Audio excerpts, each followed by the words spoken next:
व्यक्ती निर्माण काय, राष्ट्र निर्माण काय, या हिंदू राष्ट्राला आपण संघटित होऊनच वाचू शकतो. ही ताकद एवढ्या हिंदू समाजामध्ये आहे. ही आपण या संमेलनाच्या निमित्ताने ओळखलं पाहिजे. बघा त्या अमरावतीने त्या कार्ट्यांनी काय केलं. हे 24 तास हे लोकांना लहानपणापासून शिकवलं जातं कि बेटा पहले सांस से आखिरी सांस तक तेरे को जिहाद ही करना है, बाकी कुछ भी नहीं करना है. करून हे लोकांना पावडर लावून बाहेर काढतात. आपले 160 ते 180 हिंदू बहिणींचे व्हिडिओ काढतो तो नालायक आणि मग व्हायरल करायची लव जिहादच्या नावाने धमकी देतो. 4 अटक झालेले 1-2 बाकी आहेत. हे जिहाद करण्यावाला काही लोकांनी विसरून गेले असते. हे काय महाविकास आघाडीचं सरकार नाही, हे देवाभाऊचं महायुतीचं सरकार आहे. तुम्हाला तुमचा पाकिस्तान मधला अफवा पण वाचू शकणार नाही. एवढी दहशत आम्ही सगळेजण तुमच्यामध्ये तयार करणार. बघा तुम्ही त्या अमरावती प्रकरणामध्ये काय काय होतं. जे व्हिडिओ काढणारे काढते आहेत ना जिहादी, ते भविष्यामध्ये त्यांचे हात कापतील. एवढी मोठी शिक्षा आमच्या देवाभाऊचं सरकार त्यांना देणार आहे. एवढी मोठी शिक्षा आहे. पण आपणही कधीतरी विचार करायला पाहिजे. हे लव जिहादचे प्रकरण हे कुठे ना कुठेतरी आपलंही आपण त्या लव जिहादच्या निमित्ताने ह्या जिहाद्यांच्या संपर्कात आमच्या हिंदू बहिणी येतात. हे खरं म्हटलं तर हे सगळे हिंदू चित्र, हे जे काय बॉलिवूड चित्रपटांमध्ये तो काय शाहरुख खान 4 बटन उघडलं आपलं शोधायला लागले शाहरुख खान. तो आमिर खाननी काहीतरी केलं, हे केलं. हे सगळे खान लोकांनी, हे सगळे लव जिहादचे सगळे जाऊ दिले खान लोकांचे चित्रपट आहेत का. बरोबर हिंदूंना कमी दाखवणार, हिंदूंना कसं टार्गेट करायचं हे आतापर्यंत या खान लोकांनी हेच कार्यक्रम चालू केले. पण आता काळ बदललेला आहे. आता या खान लोकांचे खाण्याचे वांदे झालेले आहे. कारण का आमचा धुरंधर आणि छावा त्या लोकांना भारी पडतोय. ही ताकद हिंदू समाजामध्ये आहे. आपण पण निर्धार करायला पाहिजे. त्या चित्रपट बघणार तर आम्ही या हिंदू ऍक्टर लोकांचे बघणार, बाकी लोकांना घरी बसवणार. ही भूमिका तुमच्या सगळ्यांची असते.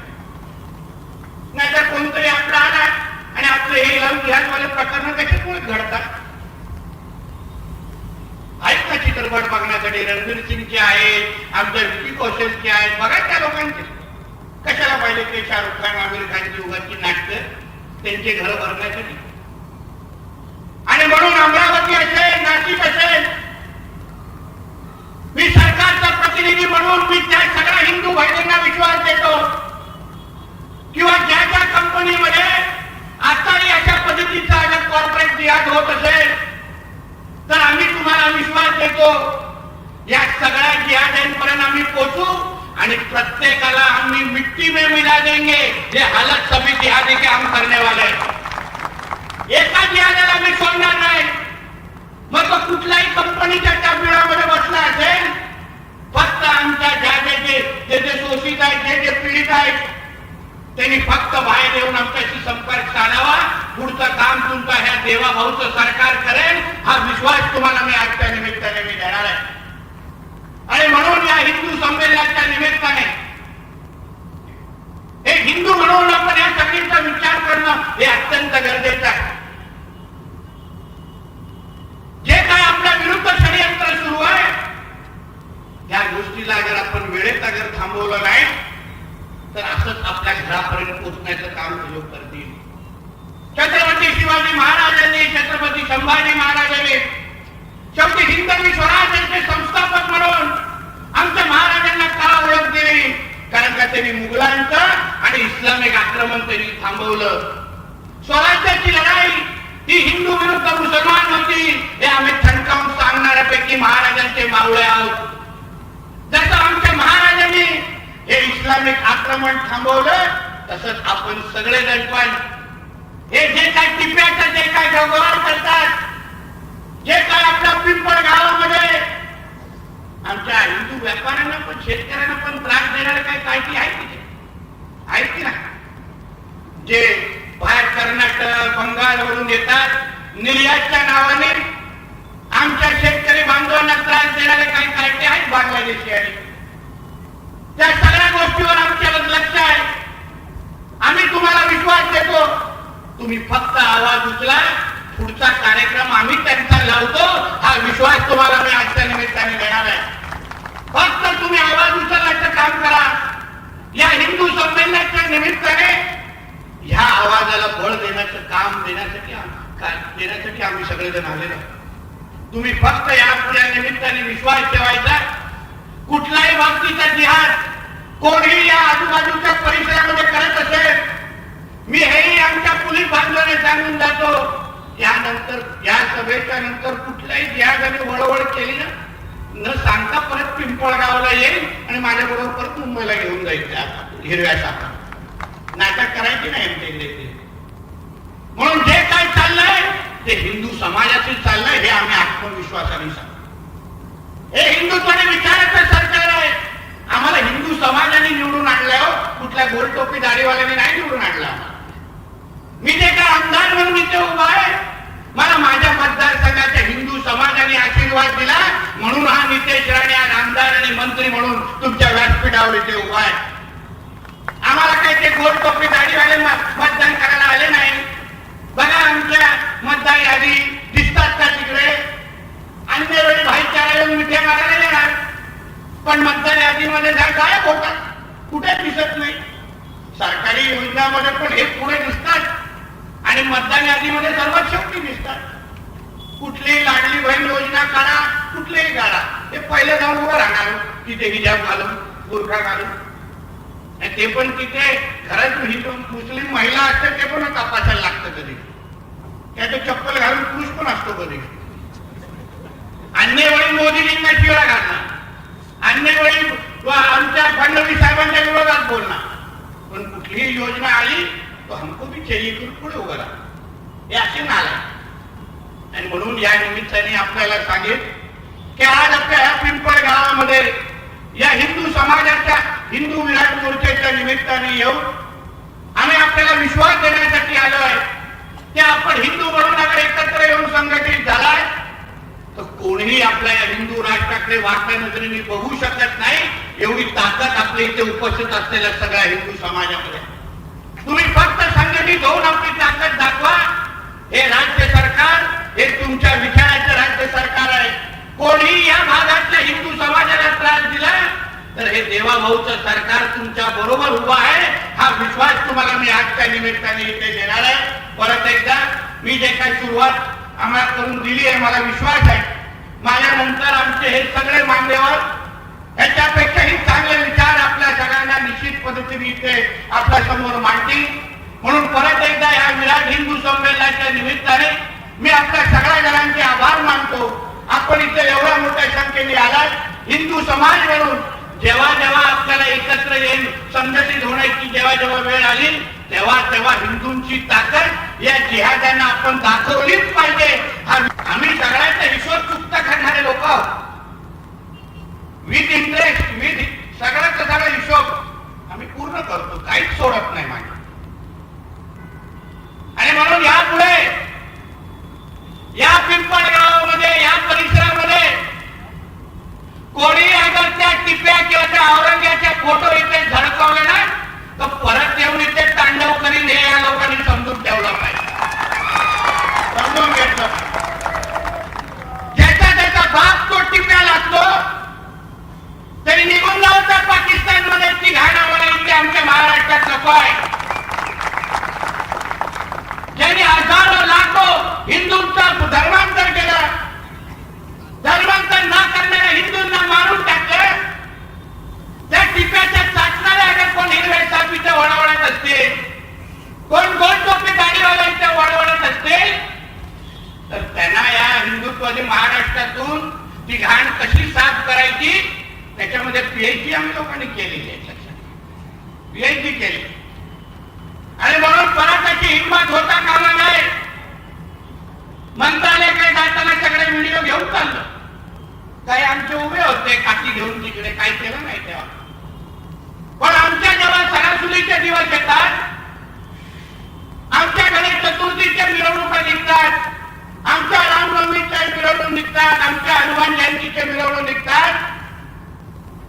तेव्हा मग आम्ही 10 वाजताची डीजे बंद करायचं. आम्ही 10 वाजता किंवा 9:59ला गाडी येते थांबते तिकडे आणि सांगतात हायकोर्टचं ऑर्डर आहे. आम्ही डॉक्टर बाबासाहेब आंबेडकरांचं संविधान पाळणारे आहोत. पण हे काय या हिरव्या सापांच्या अब्बाचं पाकिस्तान आहे का? ते 12 वाजेपर्यंत कधी कधी डीजे वाजवतात. आणि म्हणून या गोष्टी सगळ्या मी आमच्या पीआयना आणि सगळ्यांना इथे सांगून जा, वातावरण खराब करायला देऊ नका. हे देवाभाऊचं महाराष्ट्र आहे. कोणीही आमच्या मुख्यमंत्री साहेबांचं अगर नाव खराब करत असेल तर मग त्याचा हिशोब नक्की होईल. हे या व्यासपीठाच्या निमित्ताने सांगून जातो. शेवटी ह्या गोष्टी आम्ही काय सहन करायच्या? आमच्या या हिंदू राष्ट्रामध्ये कुठल्या सर्व धर्म समभावांची टेपे बदल लावायची नाही. या हिंदू राष्ट्रामध्ये पहिलं हिंदूंचंही बघितलं जाणार, मग त्या हिरव्या सापांना मोजलं जाणार हे सांगून जातोय. लक्षात ठेवा. म्हणून हे जे काही भाईचारा आणि हे सगळे काही नाट्य आम्हाला शिकवणारे लोक आहेत ना, तिने वेळेत गप्प बसा, थोबाड बंद करा. कारण शेवटी या हिंदू राष्ट्रामध्ये आपण अगर हिंदू म्हणून संघटित झालो नाही, एकत्र आलो नाही, तर बघा आजूबाजूला काय चाललंय. नाशिकचं प्रकरण ताज आहे. हे आमचे मीडियाचे मित्र उभाच आले नाही दांडे घेऊन. नाशिकलाच होते, त्यांना माहिती आहे नितेश राणे आले दांडे घेऊन इथपर्यंत आलेला आहे. आणि याचा पुढे आता फक्त कोण सारखं ऐकूनच खायचं बाकी इथपर्यंत आहे. पण काय ते नाशिकचं प्रकरण? एका मोठ्या कंपनीमध्ये आमच्या ह्या हिंदू राष्ट्रामध्ये आम्ही यांना नोकऱ्या देतो, पोट भरण्यासाठी देतो ना, घर चालवून म्हणून देतो. नोकरी मिळाल्यानंतर पोटा भरायची नाही, घर चालवायचं नाही, फक्त दिवस रात्र आपला धर्म वाढवायला बघायचा. हे यांचं जिहादी मानसिकतेचं उत्तम उदाहरण ते नाशिकचं प्रकरण आहे. तुम्ही सगळेजण बारकाईने बघितलं पाहिजे, बारका भगिनीने आणि माझ्या हिंदू बहिणीने. हे बघा काय चाललंय. आपण तिथे नोकरी करण्यासाठी जातो, ती कुठले ती हिदा खान के कुठले तरी खान नावाची त्यांची HR गायब आहे. आता कुठे बिळात जाऊन बसणार, कुठला मदरसा तुम्हाला लपवणार, कुठला मस्जिद तुला लपवणार, सगळे कुठून बाहेर काढून आणू, चिंता करू नको. कुठे असली तिथे काढतो तुम्हाला. तिचा बॅकग्राऊंड काय, तिचे नातेवाईक, ती कोणाच्या संपर्कात होती, ती HR ची प्रमुख खान नावाची बाई, ज्यांनी लाल किल्ल्यावर जे काही बॉम्बलाईट घडवले, तिच्या संबंधितची बाई त्या कंपनीमध्ये HR म्हणून काम करतो, नोकऱ्या देण्याचं काम करतो. आणि नोकऱ्या पण अशा मुलांना जिहाद्याने देत होती जे फक्त आमच्या हिंदू बहिणींच्या संपर्कात येणार, हिंदू बहिणींना धर्मांतर करायला प्रवृत्त करणार, त्यांना नमाज पढायला लावणार, त्यांना मुद्दामून बीफ खायला देणार, त्यांना हिजाब घालायला लावणार. ह्यासाठी नोकऱ्या करतो आपण, ह्यासाठी नोकऱ्या आपल्यासाठी उपलब्ध असतात. मग ह्याच्यावर आम्ही लोकांनी बोलायचं नाही, ह्याच्यावर हिंदूंनी एकत्र यायचं नाही. तुम्ही एक विचार करा, आता त्याच नाशिकला ते त्या कार्ट्या खराटचं प्रकरण घडलं. तो काय बोंधू खराट जो आहे, कुठल्या हिंदूंनी समर्थन केलं त्याचं? कोणी पुढे आलं? आपल्या सगळ्या जणांची भावना होती की ज्यांनी आपल्या असंख्य हिंदू माता भगिनींचं आयुष्य खराब केलं, त्या खराटला तुम्ही फाशीवर लटवा, अशी आपल्या सगळ्या जणांची भूमिका, हिंदू समाजाची भूमिका. कोणीही समर्थन करायला गेलं नाही. त्याला कोर्टामध्ये घेऊन जाताना कोणीही तिथे उभं राहून आम्ही तुमच्या बरोबर आहे सांगायचे, पण हिंदू समाजाचा कोणी तिथे उभं राहिलं नाही. पण जेव्हा या TCS प्रकरणामध्ये, नाशिकच्या प्रकरणामध्ये ते जे काही 4-5 जिहादी कार्टे त्यांना जेव्हा कोर्टात घेऊन जात होते तेव्हा 600 लोक मुस्लिम समाजाचे त्यांना समर्थन करण्यासाठी त्या कोर्टाच्या बाहेर उभे होते. 600. म्हणजे ह्यासाठी आपण या देशामध्ये राहतो का? तुम्हाला अगर ह्या ज्या देशामध्ये तुम्ही राहता, त्या देशामध्ये तुम्ही कमवता, ज्या देशाला तुम्ही आपला देश म्हणता, त्या देशाला हे जे काही जिहादी कार्टे त्या नाशिकच्या कंपनीमध्ये पकडले गेले, त्या देशाला ते लोक इस्लाम राष्ट्र बनवत असतील, आमच्या माता भगिनींना धर्मांतर करत असतील, त्यांना तुम्ही समर्थन का? लोकांना समर्थन करण्यासाठी कोर्टामध्ये 600 लोक जमतात. या गोष्टी बद्दल आम्ही बोलायचं नाही, आवाज उचलायचा नाही. हिंदू म्हणून या सगळ्या गोष्टी बघत राहायचं. मुस्लिम धर्मातले जे काही जाणकार लोक आहेत त्या लोकांनी ह्याच्याबद्दल भूमिका घ्यायची नाही. म्हणजे आमच्याच राष्ट्रामध्ये राहून आमच्याच तिरंग्याच्या विरोधात, आमच्या हिंदू माता भगिनींच्या विरोधात ते सगळे कायदे भूमिका धर्मांतर करतात आणि मुस्लिम समाजाचे लोक त्याला समर्थन करायला जातात. ह्या गोष्टीबद्दल आपण सगळ्या हिंदू समाजाने विचार करायला पाहिजे. ते लोक कसे संघटित होतात, ते लोक चूक असले तरी पण आपल्या लोकांबरोबर कसे उभे राहतात. नाही लिहिलं आपल्या हिंदू धर्मामध्ये, नाही शिकवलं आपल्याला ह्या सगळ्या आपल्या परमपूज्य महाराजांनी. आपल्या सनातन हिंदू धर्मामध्ये या गोष्टी लिहिलेल्या नाहीत, आमच्या भगवद्गीतेमध्ये या गोष्टी लिहिलेल्या नाहीत. पण संघटित होऊन या हिरव्या सापांना संदेश देणार, या हिरव्या सापांच्या विरोधात जेव्हा जेव्हा गरज आहे तेव्हा आवाज उचलणं, त्यासाठी हे हिंदू संमेलन आपल्यासाठी महत्वाचं आहे. आपण इथे येऊन प्रत्येकाला ते लोकांचा संदेश परत घेऊन जाणं अत्यंत गरजेचं आहे. तुम्हाला 2047 पर्यंत ह्या हिंदू राष्ट्राला इस्लाम राष्ट्र बनवायचं आहे. जेव्हा PFI नावाची एक दहशतवादी संघटना आहे, अल कायदा, ISIS, PFI या सगळ्या ज्या दहशतवादी संघटना आहेत, त्यांचे जे काही कार्यकर्ते जेव्हा पोलिसांनी आणि NIA पकडले PFIच्या, तेव्हा त्यांनी स्टेटमेंट दिले आहे की तुम्हाला जिहाद का करायचंय? कारण का आम्हाला या हिंदू राष्ट्राला 2047 पर्यंत इस्लाम राष्ट्र करायचं आहे. तुम्ही विचार करा, हिंदू म्हणून आपण आपल्या जेव्हा सणासुदी असतील किंवा दिवसातून एकदा मंगळवार असेल जेव्हा आपण मंदिरात जातो, नमस्कार करतो आणि आशीर्वाद घेतो. आपण कुठेही जगात असताना आपला धर्म जेव्हा जेव्हा पाहिजे आपण विचारात आणतो आणि आपण आपलं आयुष्य जगतो. कारण हिंदू होणं हे आपल्या आयुष्याची एक पद्धत झालेली आहे. पण ज्यांच्या विरोधात आपण या सगळ्या गोष्टी सहन करतोय, आमच्या माता भगिनींचं आयुष्य जे काही खराब करताय, तुम्ही विचार करा, प्रत्येक गोष्टीमध्ये जे जिहाद करताय, किती प्रकारचा जिहाद तुम्ही ऐकला असेल. लव जिहाद ऐकला, लँड जिहाद ऐकला, हलाल जिहाद ऐकला, मग गेम मध्ये पण जिहाद करतात आणि आता कॉर्पोरेट जिहाद करतात. म्हणजे जिथे सापडेल तिथे जिहाद करायचं. यासाठी पाहिजे असतं त्यांना मदरसे, एक शिकवतात ह्यांच्या या मदरस्यांमध्ये. कधी कुठला डॉक्टर इंजिनियर काढताना बघितले नाही, चुकून पण निघणार. 24 तास बेटा इतना बड़ा बम बनाओ कि 500 मरने की, हेच कार्यक्रम.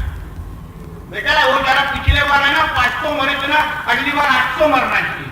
याच्यासाठी यांची असतात नाटके. आणि आम्ही जेव्हा बोलतो की हे मदरसे बंद करा कारण हे आतंकवादीचे हल्ले आहेत आमच्यावर येतात, मग दाखवा ना कोणतरी इंजिनियर निघालेला, कोणतरी डॉक्टर निघालेला. ते बघा मुंबईमध्ये काय झालं, ती कुठली मोठी कैसे हरायवाली टेप रेकॉर्डर वाढणारी आता कैसे गायब हो गई अशी नाटक चालू झाली, दिसतच नाही. हो नॉट करून बसले, नॉट रिचेबल झाली. मोठं कैसे हराय, आता कुठून आवाज निघत असेल तिलाच माहिती. विचार अरे हे लोक येतात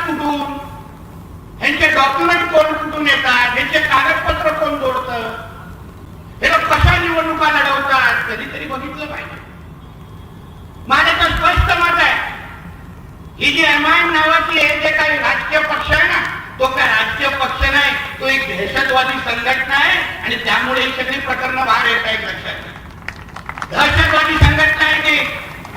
जशी ISI, अल-कायदा आणि PFI सारख्या संघटना आहे ना, तशी ही एमआयएम संघटना आहे. बाकी काहीच नाही. सगळे बांगलादेशीने रोहिंगे भरून ठेवलंय कचऱ्यासारखे तिथे. आणि येतो तो नाडा घेऊन मोठा तो ओवेसी इकडे भाषण करायला. तरी सापडून त्याला नाण्याच्याकडेच परत पाठवतो बघा हैदराबाद.